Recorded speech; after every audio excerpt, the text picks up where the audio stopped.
और एक और बड़ी खबर मिडिल ईस्ट से, जहां पर परमाणु युद्ध का खतरा बढ़ रहा है। ये बहुत ज्यादा चिंता में डालने वाली खबर है। संघर्ष ने बढ़ा दी है परमाणु युद्ध की आशंका। 22 दिन से जारी अमेरिका, इजराइल और ईरान की ये जंग।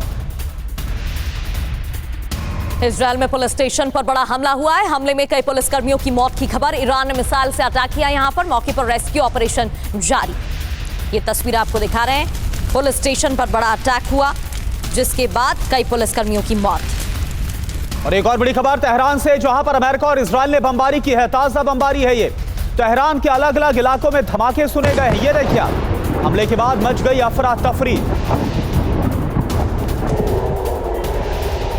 और त्रिपाठी सर, जिस तरीके से हमले किए जा रहे हैं, अफरा तफरी का माहौल तो देखने को मिल ही रहा है। एक तरफ अमेरिका और इजराइल की तरफ से हमले हो रहे हैं, जहां भारी नुकसान ईरान को हो रहा है, लेकिन ईरान की तरफ से बयान दिया गया था कि हम आने वाले समय में आधुनिक हथियारों का इस्तेमाल करेंगे। जो हाल ही में डिएगो गार्सिया में अटैक हुआ है, क्या वो उसी का उदाहरण है?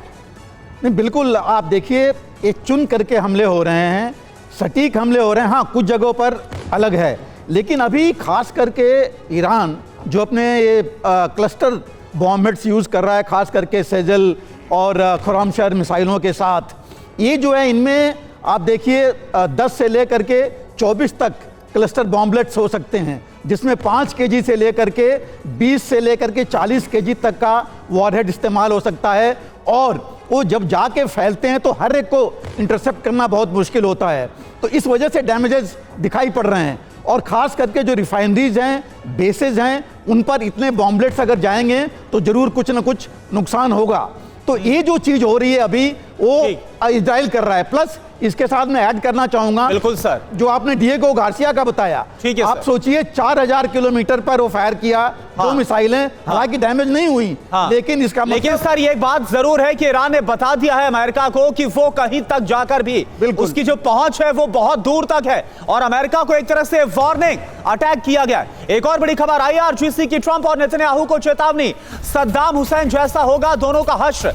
जंग हमारे लिए या तो जीत है या फिर शहादत है, ये कह दिया गया। निनाद सेठ सर, कैसे इसको डिकोड करेंगे? सद्दाम हुसैन जैसा हाल, या तो जीत होगी या फिर हम शहादत दे देंगे। जा रहा है। ये गिदर भपकियां तभी होती है जब आप डेस्परेट होते हो, जब आपके पास और कुछ कहने को नहीं होता। देखिए, ईरान के पास कोई एडवांटेज इस वक्त नहीं है। ये इधर उधर इक्का दुक्का मिसाइल छोड़ने से आप मैसेज जरूर भेजते हो, और डिएगो गार्सिया पे तो छोड़ के बहुत बड़ा मैसेज दिया है कि हमारी कैपेबिलिटी है। पर क्या ये कैपेबिलिटी मैच विनिंग है? क्या ये डिसाइड कर सकता है वॉर का कोर्स? मुझे नहीं लगता। मुझे लगता है कि ईरान के पास एक और दिक्कत आ रही है। रुख बदल रहा है सऊदी अरब का, रुख बदल रहा है UAE का। उनकी जो पेशेंस वो खत्म हो रही है। मल्टी फ्रंट अटैक हो सकता है ईरान पे। ईरान के पास एक बहुत बड़ा फायदा है टाइम का।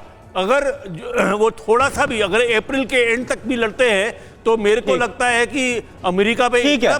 एक और बड़ी खबर, ईरान पर हमले का एक और वीडियो सेंट्रल कमांड ने जारी किया है। वीडियो हमले में ईरान का मिसाइल लॉन्चर ध्वस्त हुआ। और तस्वीरें आपको हम दिखाते हैं। ये देखिए तस्वीरें आपके सामने, ईरान पर हमले का एक और वीडियो सेंट्रल कमांड की तरफ से। अमेरिकी सेंट्रल कमांड ने इस वीडियो को जारी किया है। हमले में ईरान का जो मिसाइल लॉन्चर है वो ध्वस्त हो गया।